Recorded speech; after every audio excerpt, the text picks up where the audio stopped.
C'est une vérité universelle, Evangelion est l'un des meilleurs openings du monde. Cependant, je pense que la hype des gens autour de ce manga est abusée de ouf. Ne me lynchez pas, je vais m'expliquer. C'est vrai que c'est une série qui a le don de capter l'attention. De par l'univers hyper détaillé qu'il nous présente, ses OST dignes d'un concert de Mozart.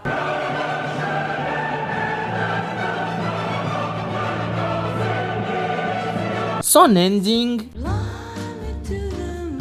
repris même dans Squid Game, ces robots chara-design divins qui ont inspiré tout un pan de la pop culture, de même que les anges qui font grave flipper, ces discours philosophiques qui nous donnent l'impression d'écouter quelque chose de grandiose alors qu'on pige que dalle. Mais tu sais, mourir ne me fait pas peur. La vie et la mort représentent la même chose pour moi. Il n'y a pas plus grande liberté pour moi que de choisir quand et comment mourir. Son atmosphère angoissante à la SNK, où les personnages se battent pour la survie de l'humanité, et son fanservice recherché qui tient en haleine tous les puceaux. Mais vous avez déjà essayé de voir la fin? Déjà qu'il n'y en a pas qu'une seule, vu les nombreux reboots et remasters qui rendent la chronologie difficile à suivre, la série principale s'est terminée sur un épisode qui a laissé tout le monde dans l'incompréhension, de même que les épisodes complémentaires réalisés par la suite qui ont livré quelques réponses tout en créant d'autres interrogations. Ils ont ensuite fait un film nommé The End of Evangelion, dont la première partie commence bien en nous remettant dans le bain. Mention spéciale à la doubleuse française d'Asuka, dont le jeu m'a donné des frissons.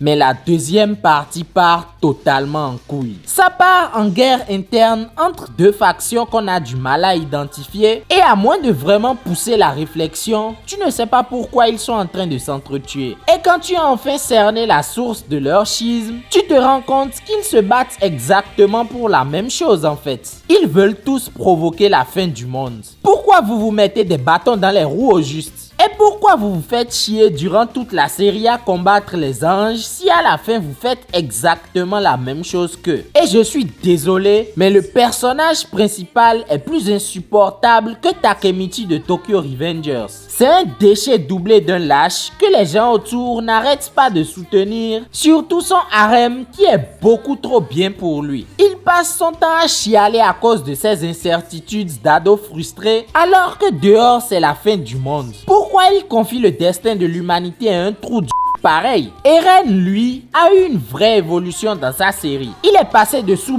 pleurnichards à mal alpha intergalactique. Mais Shinji reste le même con du début à la fin de la série. Il n'apprend rien. Pareil pour la moitié des personnages du cast qui sont tous ravagés psychologiquement. Pendant que certains ressassent en boucle les mêmes crises existentielles dues à leur misanthropie, d'autres sont bloqués sur des fixations morbides et le reste se noie dans des relations de dépendance affective toxique, ce qui donne des séquences où les personnages se mettent à délirer tout seuls pendant de longues minutes entre deux combats de mecha. C'est normal que leur monde finisse dans une mare de sang. Et pour revenir sur la fin du film, les 20 dernières minutes sont insupportables. Le rythme est affreusement lent, les personnages passent un quart d'heure à parler pour ne rien dire, sur un fond de scènes psychédéliques qui se succèdent sans qu'on ne comprenne rien, et la dernière phrase du film c'est « Ça me dégoûte ».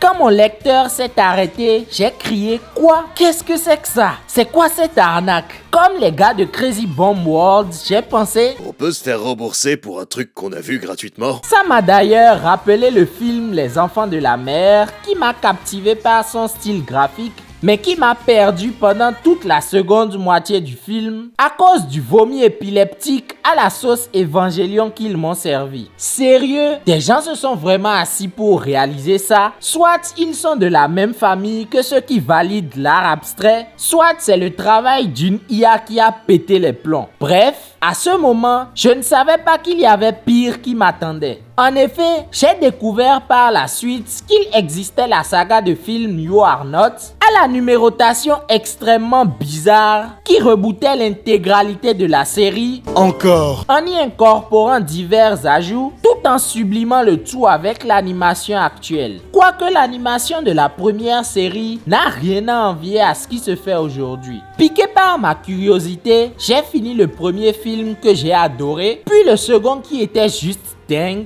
et arrivé au troisième, les souvenirs de The End of Evangelion sont revenus me hanter. Je n'ai absolument rien pité au film, du début à la fin. Ça ne m'était jamais arrivé depuis que je suis des mangas. Au point où je suis allé vérifier sur internet si je n'avais pas raté un film intermédiaire. Mais non, c'était bien la suite. Mais qu'est-ce qui se passe dans la tête des Japonais? Déjà que l'intrigue démarre après une ellipse de 14 ans, le minimum aurait été de nous expliquer ce qui s'est passé entre temps. Que nenni! Ils se sont plutôt évertués à complexifier les choses en mettant en scène des intrigues dont les tenants et les aboutissants restent complètement flous. De la masturbation intellectuelle. Il n'y a pas d'autre expression pour désigner ce film. Si vous vouliez être les seuls à comprendre l'histoire que vous racontiez, il ne fallait pas sortir le film, fallait le regarder entre vous. J'étais tellement frustré à la fin que j'ai parcouru une dizaine de pages du wiki du manga afin de comprendre les différentes expressions employées tout au long de l'œuvre et reconstituer toute l'intrigue dans ma tête de manière chronologique. Déjà, j'ai vite abandonné après le 4e article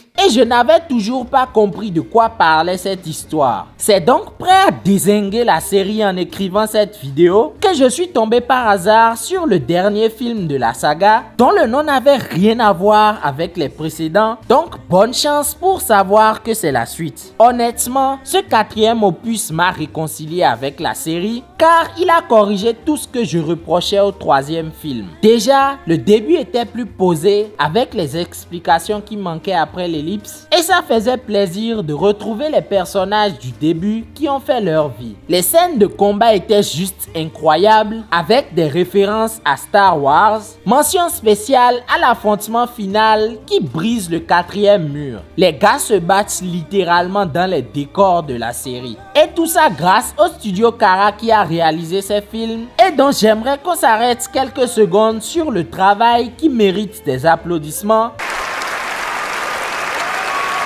Tellement le rendu est beau. Les plans de caméra, bon sang. C'était limite du niveau Arcane. Les détails de chaque machine, chaque vérin, chaque engrenage qui donne l'impression que ce qu'on voit à l'écran existe réellement. Franchement, chapeau. Mais ce qui m'a surtout fait apprécier ce 4e film, c'est la conclusion qui est juste magnifique. Déjà, elle va plus loin dans les concepts abordés dans les précédents animés en répondant aux questions qui y étaient laissées en suspens et l'histoire se termine bien pour une fois, ce qui n'est pas plus mal. Cette fois, ils ont pris le temps de mieux développer les personnages et de leur donner une réelle évolution psychologique. En gros, ce n'était plus juste des connes quoi. Les personnages principaux ont grandi physiquement, ce qui est une première dans la série, et cerise sur le gâteau, Shinji devient mature.